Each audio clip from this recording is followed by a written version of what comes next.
9వ వచనం.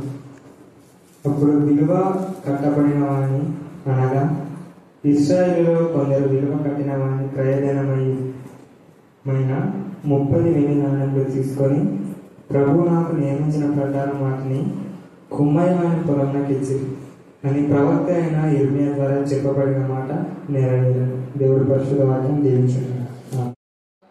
పరిశుద్ధాత్మ దేవుడానికి లెక్కలేని వందనాలు చెల్లిస్తున్నప్పుడు లోకము దాని ఆశ గతించుకుంటాను, దేవుని చిత్తం జరిగించాలని ఎంత పెంచుకుని సెలవించినట్లేదు. అయ్యా వాక్యం విషయంలో ప్రభు మరి ఒకసారి ఆటంకం వచ్చినప్పటికీ మళ్ళీ కనికరపడి మరి ఒక మారు దయ చూపించినప్పుడు ఈ రోజు బ్రతికి బట్ట కట్టి ఈ రోజు విశ్వాసం తీసుకున్నామంటే మీకు కేవలం మీ కృప మహదైశ్వర్యం బట్టి అనుగ్రహైశ్వర్యం బట్టి మహిమైశ్వర్యం బట్టి మీకు లెక్కలేని వందనాలు చెల్లిస్తున్నాను. ఏ పాటి వారంలో రుణమాత్రకు నన్ను జ్ఞాపకం చేసుకుని చిన్న ఏ పాటి ఆ జీవం మీరు ఇచ్చినారు కాబట్టి బ్రతికున్నాను. మాదంటూ ఏది లేదు ప్రభు, మీరు ఇచ్చినదే ప్రభు. ఏమి ఇచ్చినా ఏం చేసినా మీకు ఆసకరంగా ఉండకూడదు.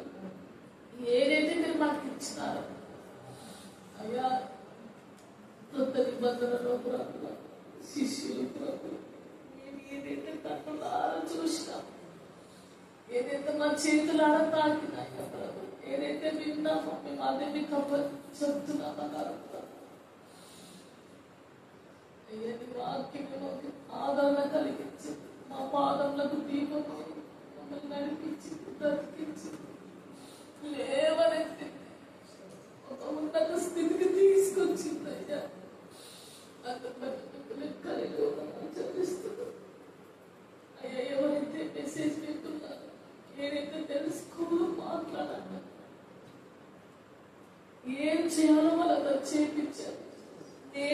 నేను చేయాలి ప్రభు. ఫస్ట్ అది నేను చేసి రుచిపరుచుకోవాలి, తర్వాత ఇద్దరు వాళ్ళు చేసి రుచిపరుచుకునే విధంగా తండ్రి కుమార పరిశుద్ధాత్మ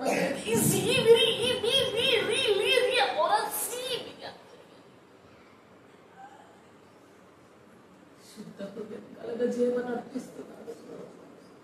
నీకు కలిగిన హృదయం కంటే మాకు పరిశుద్ధత నీతి కావాలా ప్రభు, పరిశుద్ధత నీతి కావాలా ప్రభు, పరిశుద్ధత నీతి కావాలా ప్రభు.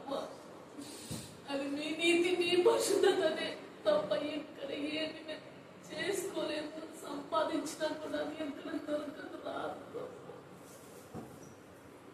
ఈ వాక్యం శక్తి కలిగినది, బలపరిచేది, మండించేది, రేపేది ప్రభు. అందుకే నా మాటలు కాదు,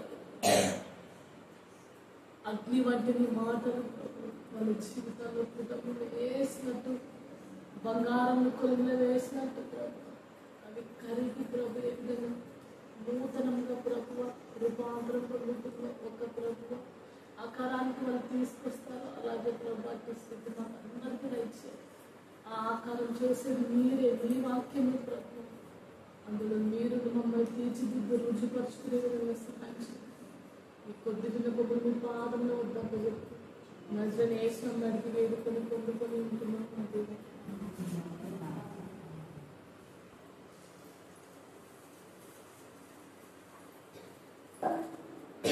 మత్తయి వార్త 27వ అధ్యాయము 9వ వచనం చూసుకున్నట్లయితే ఇక్కడ నా అంశం ఏమంటే విలువ అని తీసుకున్నాను. విలువ కట్టబడిన వాణి అంటే విలువ ఎవరు అంటే నాకు డౌట్ వచ్చిందనమాట. డౌట్ వచ్చినప్పుడు తెలుగులో నాకు అర్థం కాలేదు, కానీ మళ్ళీ ఇంగ్లీష్లో చూసినాను.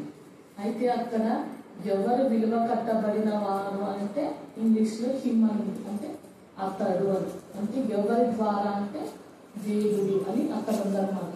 అయితే ఎవరి విలువ అంటే దేవుడి విలువ అక్కడ ఇశ్రాయేలీయులకి కొందరికి విలువ కట్టబడినవాడు, విలువ కట్టినవాడు, విలువ తెచ్చినవాడు ఎలా ఉన్నారు అంటే క్రయము ధనమైపోయినాడు మా కోసం అని ఈ వాక్యంలో దేవునికి అట్లా ఆలోచన చెప్తున్నాడు అనమాట.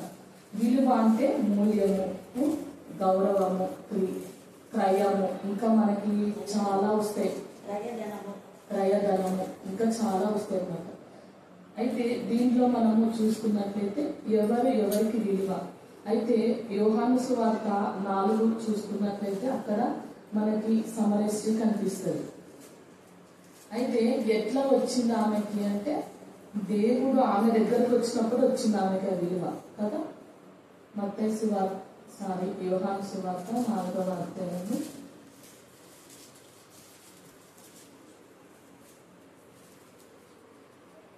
అంటే ఆమెను రక్షించడానికి దేవుడు ఆమె కోసం వచ్చినాడు. మరి మన జీవితంలో మనల్ని రక్షించడానికి ఎంత సమయం పడుతుంది, ఎన్ని రోజులు కదా. మనం ఇప్పుడు ఒక స్థితికి వచ్చినాం. ఫస్ట్ మనం యవ్వనులమే కదా, వివాహం అయిపోయిన తర్వాత ఒక బాధ్యత వస్తుంది మనకి కదా. మనం ఏ స్థితిలో ఉన్నాము, మనము తర్వాత మన తరాన్ని మనం ఎలా నడిపించుకోవాలని.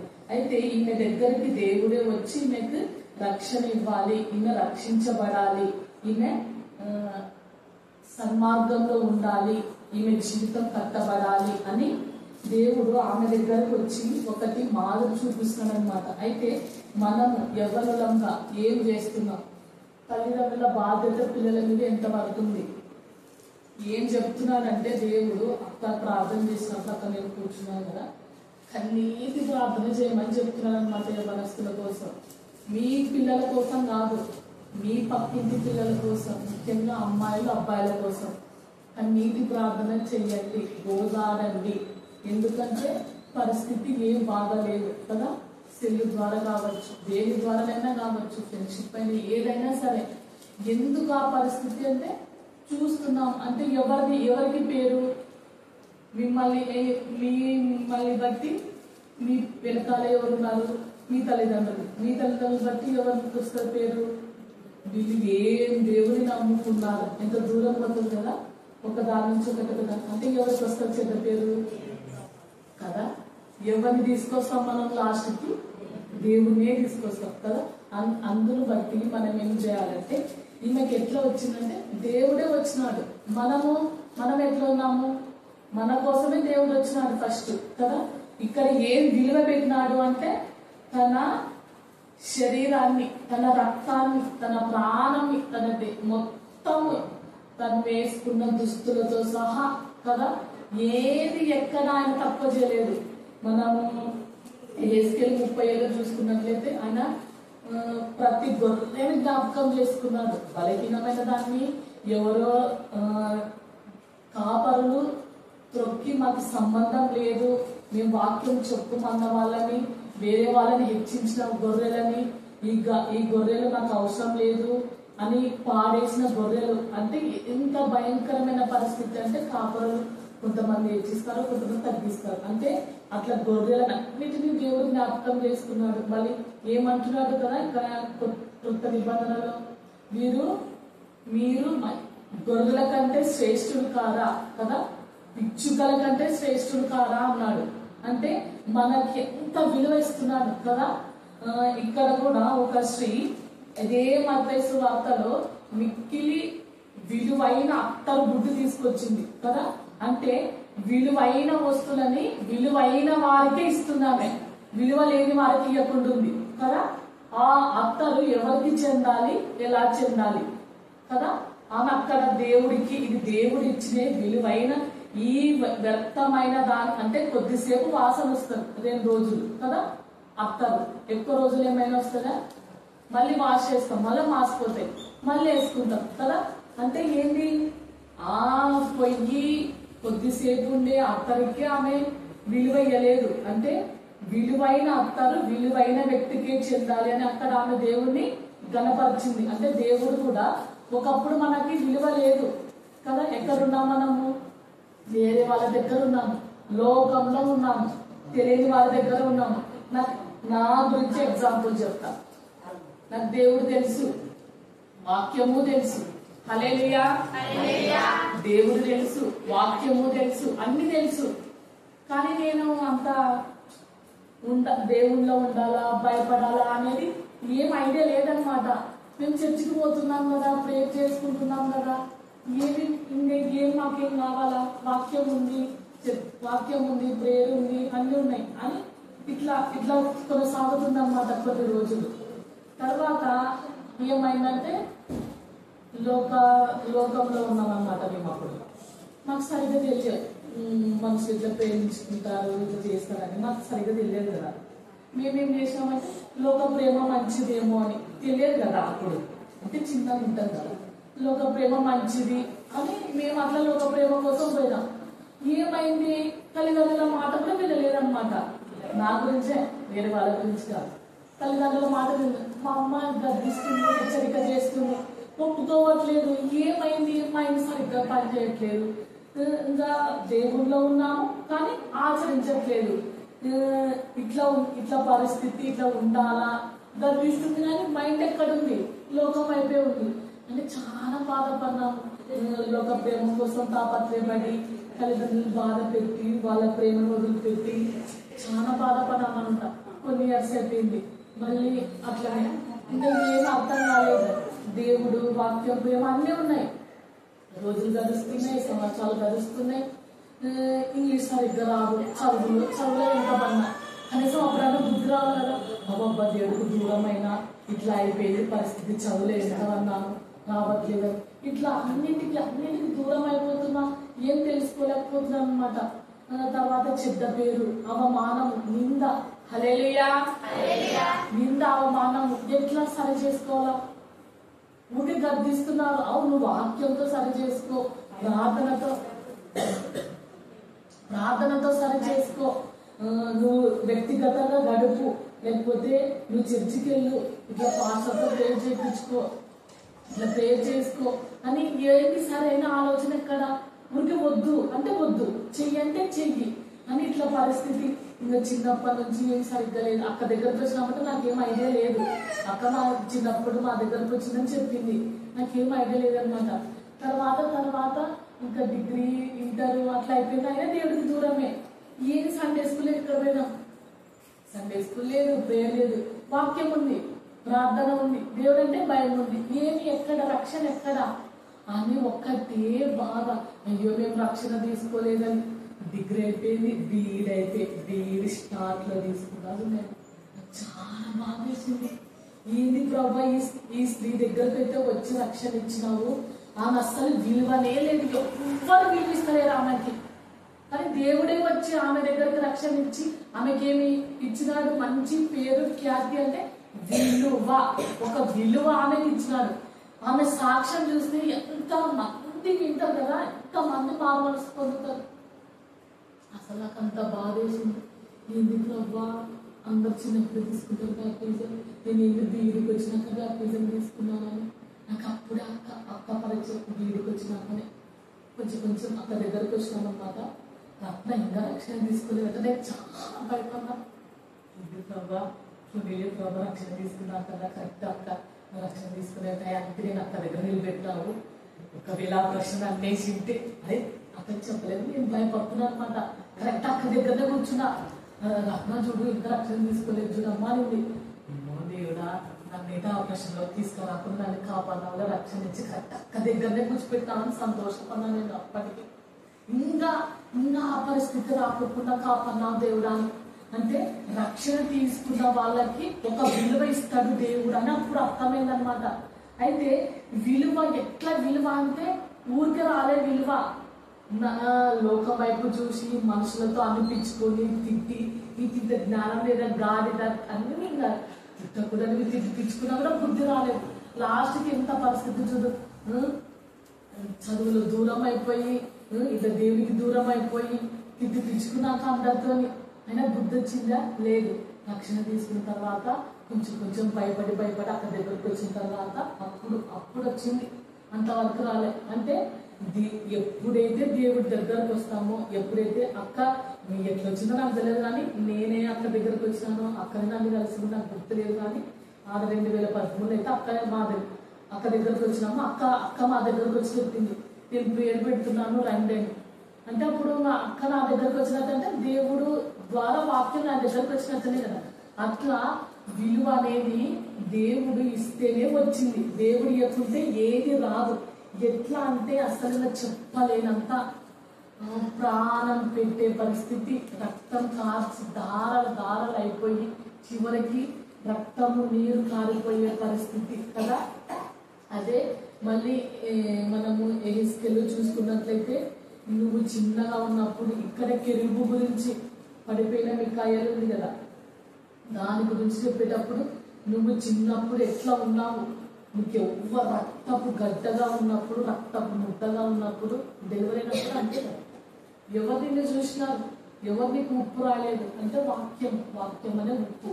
నీకెవరు ఉప్పు రాయలేదు, ఎవరు నేను ఎత్తుకోలేదు, ఎవరు నీకు ఏం చేయలేదు, నేనే వాక్యం అనే భర్త చుట్టలేదు, అన్నీ ఉన్నాయి. అసలు నాకు ఆ వాక్యం చదివినప్పుడల్లా దేవుడు నిజంగా ఈ స్థితి నాకు ఇచ్చినావా నీకు వందనాలను నేను చాలా బాధపడ్డా. మళ్ళీ వివాహం విషయంలో కూడా అసలు నాకు వివాహం కాదు ప్రభా, నేను చాలా బాధపడుతున్నాను. అప్పటికి లాస్ట్ పరిస్థితి నాది, ఇంకా ఇదేనేమో లాస్ట్ పరిస్థితి ప్రభా, ఇంకా అందరూ ఇట్లనే వ్యతిరేకంగా నా గురించి ఇట్లా మాట్లాడుకుంటున్నారంటే ఇంకా నాకు ధైర్యం చెప్తానే ఉంది, ఇంకా ధైర్యం చెప్తుంది, ప్రేయర్ చేస్తుంది. నేను ఒక్కటే అన్నా, ప్రభా నాకైతే ఏం తెలియదు, నేనైతే అన్నీ ఒప్పేసుకుంటున్నాను, నీ చిత్తము ఏముందో నాకు తెలియదు, నీ చిత్తానికి అబ్బా చెప్తున్నాను వివాహం, నువ్వు ఎవరిని చేస్తావో ఏం చేస్తావో నాకు తెలియదు, నా పరిస్థితి, నా స్థితి, నా గత నీకు తెలుసు, వాళ్ళని చేసినావు వీళ్ళని చేసినావు, నన్ను అర్థం చేసుకుంటారా లేదా, నన్ను అర్థం చేసుకుంటారా లేదా, నేను నా గతం గురించి నేను చెప్పాలా వద్దా, చెప్తే ఒప్పుకుంటారా లేదా నాకు తెలియదు, ఏమి పరిస్థితి అని చాలా బాధపడినా. ఒక పక్క నిందలు అవమానాలు, ఏం జరగలేదు, ఒక పక్క ఏజ్ అయిపోతుందమ్మా, నీ కూతురికి ఏజ్ అయిపోతుంది, పెళ్లి చేయవా, ఏమి పరిస్థితి నాకు అర్థం కాలేదు. కానీ ఎప్పుడైతే దేవుడు మమ్మల్ని ఇక్కడికి తీసుకొచ్చినాడో నేను ఒక్కటే ప్రార్థన చేసిన, అక్క ప్రార్థన చేస్తానని నేను ఇదే అడిగిన, నీ చిత్తం తప్ప వివాహం చేస్తావో చేయవో, అది లాస్ట్ డిసెంబర్ లాస్ట్, అది 20 డిసెంబర్ లాస్ట్. ఇంకా రోజు ఆడుకున్న దేవుడిని నేను, నా తప్పులు ఏముందో, ఏమి లోపల రహస్యం ఏముంది, ఏం మర్చిపోయినాననే నాకు తెలియదు ప్రభా. ఈమె దగ్గరకు వచ్చి దేవుడు ఇచ్చిన విలువ అంతా ఇంత కాదు. ఈ స్త్రీకి ఎవరు వెలివేసినారో, ఎవరు అవమానించినారో, ఎవరి దగ్గర అయితే మీకు అవమానం నిండా వచ్చిందో, ఎవరైతే ఆమెను దూరం పెట్టినారో, వాటర్ తాగడానికి కూడా ఆమె ఆఫ్టర్నూన్ పోయింది. అంటే ఒంటరిగా స్త్రీ కదా, అంటే ఈ స్థితిలో కూడా దేవుడు ఆమెకి ఎంత రక్షణ ఇచ్చి, ఎంత కాపాడని, ఎంత మంచి సాక్ష్యం. నేను అది కోరుకున్నా, ప్రభా మంచి సాక్ష్యం నాకు కావాలి, ఏదైనా సరే, అది వివాహమైనా ఏదైనా సరే మంచి సాక్ష్యం కావాలనుకో. ఎట్లయితే స్త్రీని తీసుకొచ్చినాడో నాకు అంత అద్భుతం చేసినాడు. ఈ రోజు ఈ విలువ ఉందంటే అది దేవుడు దయ వలననే. అక్క ప్రార్థన, అక్కను తీసుకొని వచ్చి నిజంగా నాకు ఇప్పటికీ అక్క సజీవ సంఖ్యలో నుంచి మా పిల్లలు పెద్దగా అయ్యి, మా పిల్లల వాక్యం వినండి అంతవరకు అక్క సజీవ సంఖ్యలో మంచి ప్రభావం కోరుకుంటున్నాను నేను. ఆ గద్దింపులు అసలు నాకు ఒకసారి భయం అయితే ప్రభావం, నిజంగా ఇంత చిన్నది చేస్తేనే అక్క ఇంత గద్దిస్తుంది, మరి నువ్వెంత బాధపడతావు ప్రభువ, నువ్వు ఎన్ని మారులు గద్దించుతావు కదా ప్రభువ. ఏ యవ్వనస్తురాలు తప్పిపోయినాడో మనం జ్ఞాపకం చేసుకోవాలి. నిజంగా మా ఇంటి చుట్టుపక్కల అసలు సరిగ్గా లేరు పిల్లలు తెలుసా, కానీ భర్త భార్య సన్నిధికి ఏమైనా చెప్పినా కూడా అర్థం చేసుకోవట్లేదు, సన్నిధికి రావట్లేదు, ఊరికే గొడవ, అసలు సమాధానమే లేదు. నాకైతే చాలా బాధిస్తుంది ప్రభు, సమాధానం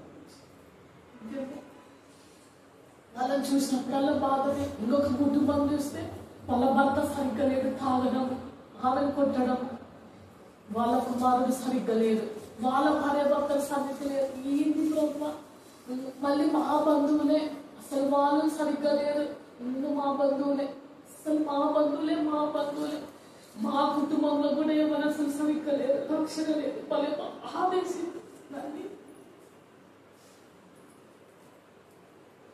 నాకైతే రక్షణ ఇచ్చినవి చాలా థ్యాంక్స్ ప్రభు. నాకు నీళ్ళు పెట్టినావు, నాకు ఎవరైనా నాకు ఏదైనా ప్రేమ రిక్వెస్ట్ ఇచ్చినా నాకు తెలియకుండానే దేవుడు కన్నీటి ప్రార్థన చేస్తున్నాను. నాకు చాలా చిన్నపిల్ల చాలా సంతోషం వేస్తుంది.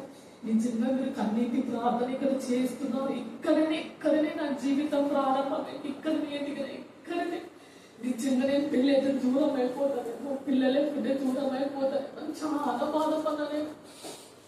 కానీ దేవుడు అక్కడైతే ఇంకెవరికి పంపించినాడు. నాకైతే దగ్గర ఎక్కడ పోతాను దగ్గరనే ఏమో లేదు. నాకు కావాలనే ఎక్కడ చేసినావు ఏమోలే, రావచ్చు పోవచ్చు, అందుకే దగ్గర సంబంధము మంచి వ్యక్తి అంటా అంటే నాకు తెలియదు కదా. వృత్తి వింటాము అంటే సాక్ష్యం ఎట్లుంటుంది అంటే మంచి వ్యక్తి అని. కానీ తర్వాత అమ్మ దగ్గరకు వచ్చినా కూడా వెళ్ళొచ్చు పేరుకి, అదొక ధైర్యం. అక్కడ కూడా నాకు అత్తమ్మ వాళ్ళు అంటారు, మామయ్య వాళ్ళు అంటారు, తోడి కూడళ్ళు అంటారు, ఇట్లా ఉంటాయి కదా చిన్న చిన్న సమస్యలు. ఏమి లేవు నాకు అక్కడ కూడా ఏమి లేవు. అక్కడ ఏమి ఇబ్బంది లేదు, అక్కడేమి ఇబ్బంది లేదు, ఇక్కడేమి ఇబ్బంది లేదు. ఏమంటే జాబ్ లేదని ఒక బాధ. కానీ జాబ్ లేకపోయినా నేను ఎప్పుడైతే మనసులో బాధపడతానో అప్పుడే వెంటనే చూడు అది ఏమో దేవుని దయనో కనికరమో నేను చెప్పలేను. ఇంకా ఏదైనా నేను మనసులో బాధపడిన తర్వాత ప్రార్థన చేసిన ఇంకా వెంటనే జవాబు ఏది లేదని వెంటనే ఇచ్చేస్తున్నాను. అక్కడ పోషించినాను, ఇక్కడ పోషిస్తున్నాను. ఇప్పుడు కూడా మా అమ్మ బాధపడతారు, జాబ్ లేదు మీ ఆయనకి అని, జాబ్ లేదు నీకని. ఆకాశ పక్షులనే పోషించే దేవుడు నిన్ను నన్ను పోషించడా అన్నాను. ఇంకా బాధపడతా. నేను మా అమ్మకి చెప్పేసిన అనమాట, ఏంది మీ ఆయనకి జాబ్ లేదు, ఎట్ట బ్రతుకుతారు మీరు? అసలు మీరు జాబ్ లేని వల్ల ఎట్ట బ్రతుకుతారు చెప్పండి? దేవుడి మీద భారం వేస్తే ఎంత బ్రతికించారు చెప్పు. అట్లా ప్రార్థన చేస్తూనే వచ్చిన ప్రార్థన. మళ్ళీ నేను ప్రేయర్కి రాకుంటే, ఎవరన్నా ప్రేయర్కి రాకుంటే ఫోన్లో ప్రేయర్ రిక్వెస్ట్ ఇస్తారు కదా, అక్క ప్రేయర్ చేయక్క మా పరిస్థితి ఏది, అక్క మా పిల్లలకి హెల్త్ బాగాలేదా. నాకు ప్రేయర్కి రాకుండా ప్రేయర్ రిక్వెస్ట్ ఇవ్వాలంటే నా నోరు మూసేస్తాడు దేవుడు. నువ్వు ప్రేయర్కి పోలే కదా, నువ్వు ఎట్లా ప్రేయర్ రిక్వెస్ట్ ఇస్తావని వాళ్ళే భయం అయితే తెలుసా. నీకు అక్కకేమన్నా చెప్పాలి, అక్క పిల్లలకి హెల్త్ బాగాలేదు, అక్క మా పరిస్థితి బాగాలేదు, అక్క ఇట్లా పరిస్థితి బాగాలేదు. అందుకేమే ఇంత అడుగుతావు నువ్వు, ఇట్లా రిక్వెస్ట్ ఇస్తావు. మా అమ్మకు కూడా బాగాలేదు, ఇక్కడికి వచ్చినాక హాస్పిటల్కి తీసుకుపోయినాం, కళ్ళు ఆపరేషన్ చెప్పి. కానీ మా అక్క ప్రేయర్ చేయించినట్ట నాకు తెలియదు. ఎప్పుడైతే నేను ప్రేయర్కి వస్తానో అప్పుడు ప్రేయర్ రిక్వెస్ట్ వేరే వాళ్ళకి ఇవ్వడానికి నాకు నోరు తెరిపిస్తాడు దేవుడు. నావి మాత్రం ఇవ్వడానికి నోరు తెరిపియడం ఎందుకో ఏమో నాకు తెలియదు. కానీ నేను అడిగిన వెంటనే ఇస్తున్నందుకే మన దేవుడు దయనే. అయితే ఏం ప్రార్థన చేస్తున్నావు నువ్వు నీ పిల్లల కోసం, ఏం నేర్పించినావు?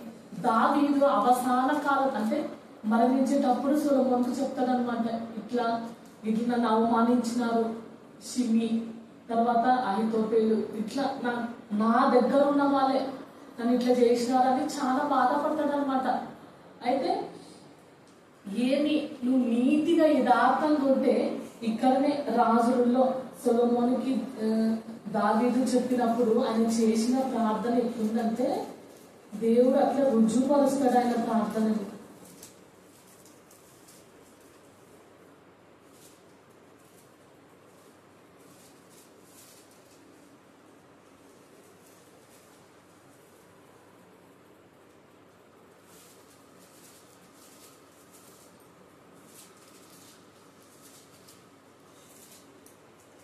మీరు సన్మార్గంలో నడవాలి, సత్ప్రవర్తన కలిగి ఉండాలని చెప్తారు. ఫస్ట్ ప్రార్థన సొలొమోను 1వ రాజులను 2వ రాజులు 4వ అధ్యాయం నేను చదివినాను.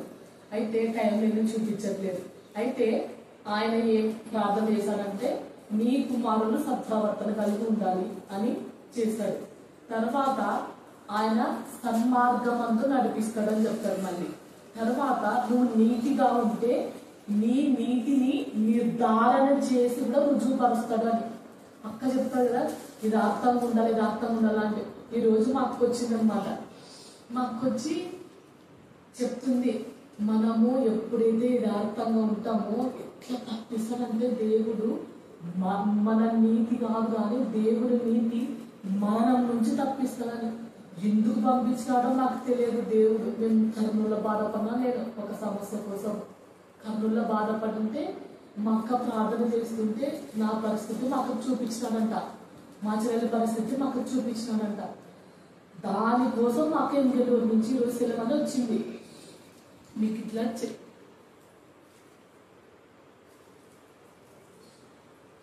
చెప్పడానికి పంపించినాడు దేవుడు అని చెప్తుంది. ఎట్లా అంటే మనం ఎప్పుడైతే యథార్థంగా ఉంటామో, ఎప్పుడైతే నీతిగా ఉంటామో మన నీతి మీద రుజువుపరుస్తామో. నువ్వు ఇట్లా ఉన్నావు, నీ నీతిని నేను నిర్ధారణ చేస్తాను, నీ నీతిని నేను రుజువుపరుస్తానని మా అక్కలా చెప్తుంటే నాకు చాలా బాధేసింది. ఇది ప్రభు మేము ఇంకా నీతిగా లేమా, ఇంకా ఎక్కడైనా నీతిని కోల్పోతున్నామా, యథార్థతను కోల్పోతున్నామా అని ఒక్కొక్కటి విడమర్చి చెప్తుంటే నాకైతే కన్నీళ్ళు వస్తున్నాయి. దేవుడా నిజంగా నేను తక్కువ చేస్తున్నామా, నీతిగా లేకుండా ఎక్కడైనా నేను కోల్పోతున్నామా, మేము సహవాసానికి దూరం అయ్యి మా చెల్లి గురించి చెప్తుంటే ఇంకా బాధ అవుతుంది. ఎందుకు రాకుండా ప్రభా సహవాసానికి అని అది చాలా బాధ వేసింది. దాని గురించి కూడా మళ్ళీ మా అక్క మాట్లాడింది. దేవుడు నీతో ఇట్లా చెప్తున్నాడు, నువ్వు ఇట్లా చేసినామంట కదా, ఇట్లా సహవాసానికి దూరం అయినామని అక్క నాతో చెప్తుంది, మా అక్క మా చెల్లికి చెప్తుంది. అట్లా చెయ్యకూడదు, మనం ఒక్కరిని బట్టిన దేవుడు అంటే ప్రభా నాకైతే నీతి ఏం లేదు, అంతా నీ నీతి నీదంతా ఎట్లా ఉండాలో ప్రభా, అసలు అక్కడంతా దూరం నుంచి పంపించినావు, ఇంత మాట మా కోసం ఒక్క మాట యథార్థం. మా అక్క చాలా బాధపడింది పెళ్ళైనప్పుడు, ఎంత అంటే అంత బాధపడింది. ఎప్పుడైతే నేను రోజు చేసుకునే ప్రార్థన మనకి ధైర్యం ఇస్తుంది, యథార్థంగా నిలబెడతానని ఎంత దృఢంగా చెప్పిందంటే నాకు అంత బాధేసింది. అవును, మేము కొంచెము హెల్త్ బాగాలేదని మేము ప్రార్థన ఎగ్గుతాం కదా ప్రభువా, ఆరోగ్యం బాగాలేదని ప్రార్థన ఎగ్గుతాం కదా ప్రభువా అని అసలు చెప్పింటే చాలా బాధపడింది. అసలు ఇంత పరిస్థితి వచ్చింది నాకు, అసలు మా చుట్టుపక్కల వాళ్ళు ఎవ్వరు బాగాలేరు, నువ్వు బాబాకు జాబ్ లేదని ఎంత అవమానించినారు. అయినా దేవుడు పోషిస్తలేదా, దేవుడు నేను అడిగినాక నేను అడుగుతున్నా కదా, నువ్వు ప్రార్థన చెయ్యి, ప్రార్థన చేసుకుంటే మనం ఒకరినొకరు చూసుకుంటాము, ప్రేమించుకుంటాము. ఇప్పుడు కూడా ఇదే మాకు దేవుడు నేర్పించింది. ఈ విలువైన రక్తము కార్చిన దాంట్లో మనకి ప్రేమ అనొకటి ఉంది అని. ఆ విలువ కావాలంటే ఆ విలువైన ప్రేమ మనకు కావాలా, ఆ విలువైన దేహంలో నుంచి విలువైన జీవితం మన కోసం విలువ నీయడానికని వచ్చినాడు. నీకు విలువ ఇచ్చినప్పుడు నీ కుమారుడు నువ్వు విలువైన జీవితం గురించి చెప్పాలి కదా. చెప్పకపోతే ఏంటి పరిస్థితి? నువ్వు చెప్పినప్పుడు నీ కుమార్తెలు కూడా కన్నీటి ప్రార్థనలు నేర్పించాలి కదా.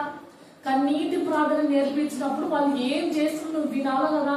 విన్నప్పుడు వాళ్ళు ఏం చేస్తున్నారు, వాళ్ళ పరిస్థితి ఏంటి, అప్పుడు నీకు తెలిసిపోతుంది. నీ కుమార్తె కన్నీటి ప్రార్థన ఎవరి కోసం చేస్తున్నారు, కన్నీటి ప్రార్థన ఏం చేస్తున్నారని నువ్వు గ్రహించుకుంటావు. తర్వాత బరబ్బాని విడిపించినాడు. అసలు బరబ్బాని ఎవరన్నా కోరుకుంటారు? అసలు విడుదల అవుతారనే పరిస్థితి కూడా ఆయనకు తెలియదేమో. బహుశా నేను విడిపించబడతాను, నా జీవితం మాత్రం నేసే నమ్ముకుంటానని ఆయన కూడా తెలిసిండదు. కానీ దేవుడు ఎంత గొప్ప దేవుడు చూడు కదా. ఆ పరిస్థితి ఇంకా నేను సిలువ ఎక్కుతాను నేను కొద్ది నిమిషాలు అంటే ఆయన జ్ఞాపకం చేసుకున్నాడు. ఎందుకు? ఈయనకు ఒక విలువ నేను ఇవ్వాలి, ఈయన పేరు ఈ గ్రంథంలో ఉండాలి, ఈయన గురించి మాట్లాడుకోవాలి, చెప్పుకోవాలని. రాహాబు గురించి కూడా అంతే కదా, మనం మాట్లాడుకుంటాం. మళ్ళీ ఆమె గురించి కూడా కదా. అసలు ఎంత భయంకరమైన పరిస్థితి కదా. రెండవ దాంట్లో ఒక్క మాట అసలు ఆ ఒక్క మాట తలుసుకుంటే మన జీవితంలో ఎన్ని మాటలు విన్నామో కదా. మళ్ళీ కన్నీటి ప్రార్థన మన యవ్వనస్తులని కాపాడుతుంది తెలుసా. అది విజ్ఞాపన చేసే ఆత్మ. మనం ఆశమాసగా మన సొంత మాటలతో, మన సొంత శక్తితో, మన సొంత బలంతో ఏం చెయ్యము. పరిశుద్ధాత్మ దేవుడు విజ్ఞాపన చేపిస్తాడు. ఎట్లా చేయాలి, ఎలా మొరపెట్టాలి, ఎలా కన్నీటి ప్రార్థన చేయాలి. అది మోకాళ్ళ మీద ఉండే, చేతులు ఎత్తి ప్రతి విజ్ఞాపకం చేస్తాడు. ఈ రోజు నిజంగా మా ఇద్దరు పిల్లలు, నేను, మా కుటుంబం సజీవ సంఖ్యలో ఉన్నామంటే అది దేవుని కృప. అక్క ఎంత ప్రార్థన చేస్తుందో, దేవుడు అక్కతో ఎంత విజ్ఞాపన చేపిస్తాడో నాకు తెలియదు. కానీ ఇక్కడ సహవాసం నిజంగా దయ. ఇంతమంది కన్నీటి ప్రార్థన. మళ్ళీ యవ్వనస్తులు, మేము ఉన్న యవ్వనస్తులు ఎవ్వరు లేరు ఇక్కడ. నాకు తెలిసిన 2-3 తప్ప. మా జూనియర్స్ ఎక్కడ వినారో తెలియదు, మాకున్న సీనియర్స్ ఎక్కడ వినారో తెలియదు, ఎవరెవరు ఎక్కడ ఉన్నారో కానీ అందరూ దేవుడి దయవల్ల బాగున్నారని నేను విన్నాను ఈ సహవాసంలో. వాళ్ళు కూడా వాళ్ళ కుటుంబ వ్యవస్థను ఆశీర్వదించినాడు. ఒక్కొక్కరు వాడబడుతున్నారు అంటే దేవుడి కృపనే కదా. అంటే నువ్వు నేర్చుకుంటేనే నీకు విలువ ఇస్తుంది. ఎక్కడ విలువ ఇస్తుంది? ఏం చేస్తుంటే విలువ ఇస్తుంది. నువ్వు ఏం నేర్చుకున్నావు, ఏం చెప్తున్నావు, ఎట్లా నీకు విలువ వచ్చింది, అది నువ్వు జ్ఞాపకం చేసుకోవాలి కదా. జ్ఞాపకం చేసుకున్నప్పుడు నువ్వు ఎట్లా ఉన్నావు. నేనైతే చెప్తావా, ఏమైనా నా కళ్ళ ఎదుట కనపడింది అనుకో నేను గట్టి కలిసి చెప్తా. నా ప్రవర్తన సరిగ్గా ఉండాలని చెప్తా. నేను చూసుకుంటాను. ప్రభు నేను చక్కగా ఉండాలా, నేను చక్కగా ఉంటేనే నేను చెప్తాను. నేను లోపాలు పెట్టుకుంటే నేను చెప్పాను. నేను ఏమైనా నేను ఆ విషయంలో చక్కగా ఉన్నాననుకో ఖచ్చితంగా నేను అక్క పిల్లలు కూడా నేను గర్దిస్తాను. ప్రార్థన చేసుకుంటలేదు చూడండి, మీరు రక్షణ తీసుకోలేదు చూడండి, ఆలోచించండి. ఇప్పుడు మళ్ళీ ఎగ్జామ్కి వచ్చి ఒక 2-3 వీక్స్ అయితే కర్నూలుకి వెళ్ళిపోయినా. ఇంకా ఎప్పుడైతే నేను అట్లా వాళ్ళ పిల్లల్ని గద్దించి అరిచినానో ఇంకా దేవుడు నా నూరు ఆపేసినాడు. చాలు, చెప్పినంత వరకు చెప్పినా కూడా ఇప్పుడు నువ్వు మౌనంగా ప్రార్థన చేయి అది చెప్పినాను నాకు. అందుకే వాళ్ళ పిల్లలకి నేనేం చెప్పట్లేదు. బాగా చెప్పి గద్దించిన పిల్లలు నా మాట వినట్లేదు, మా సార్ మాట కూడా వినట్లేదని నేను వాళ్ళకి చెప్పాలని చెప్పేసినాను. అందుకు ఏమన్నాడంటే ప్రార్థన చేస్తే ఎంత గొప్ప శక్తి బైబిల్లో నేనైతే ఊహించలేదు. ఈ బైబిల్లో చేసిన అద్భుతాలు నిజంగా నా జీవితంలో వేసిన. మనం ఎంచవలసిన నేను 2-3 సార్లు మేము సుంకేశ్లోకి వెళ్ళిపోయినాము. జారి నీళ్ళలో పడిపోయినా. నోరు రావట్లేదు, కాపాడాలని అనడానికి నోరు రావట్లేదు, పట్టుకోవడానికి దానికి కూడా నోరు రావట్లేదు. చెయ్యి ఒక్కటి లేపిన. అది ఏమో మరి దేవుని దయ్యంగా నన్ను కాపాడాలనేమో. సడన్ గా మా బావ చెయ్యి లేపినందుకు ఇద్దరు లాగేసినాడు. నోట్లకి నీళ్ళు పోయి ఎనిక్కిపోతున్నా. ఏం చెప్పాలా, నోట్లకి నీళ్ళు పోయి ఎనిక్కిపోతుంది. ఏంది నువ్వు అట్లా పోతున్నావు అని ఇట్లా లాగేసినాడు. అప్పుడు కాపన్నాడా, నేను తప్పు చేసినప్పుడు నేను చచ్చిపోవాలా, ఇంకా లోకంలో ఉండి తప్పు చేసినాను ప్రభువా, ఇంకా నాకు బ్రతకడానికి అర్హత లేదని అప్పుడు చనిపోలే నేను. అప్పుడు కూడా దేవుడు నన్ను కాపాడినాడు. మళ్ళీ ఇప్పుడు డెలివరీ అయినప్పుడు బ్లడ్ విపరీతంగా పోయినప్పుడు కూడా అప్పుడు నేను చనిపోవాలా. ఇంకా మా అమ్మాయి అనుకుందంట నేను కిందకు ఉన్నప్పుడు లేకుండా చనిపోయిందేమో అని చేసిందంట. చేసిన తర్వాత నాకు మా చెల్లెకి ఫోన్ చేసి, మా చుట్టుపక్కల వాళ్ళకి ఫోన్ చేసి ఇదంతా తెలిసిందని అందరికీ నేను స్టోరీ చెప్పాను. ఆయన కనికరపడి కాపాడినాడు. ఇదంతా ఏమి అంటే విలువ లేకపోయినా కూడా ఎన్నో విషయాలు విలువ ఇస్తూనే వచ్చినాడు. ఆయన విలువ ఇవ్వకుంటే ఏమి మా పరిస్థితి?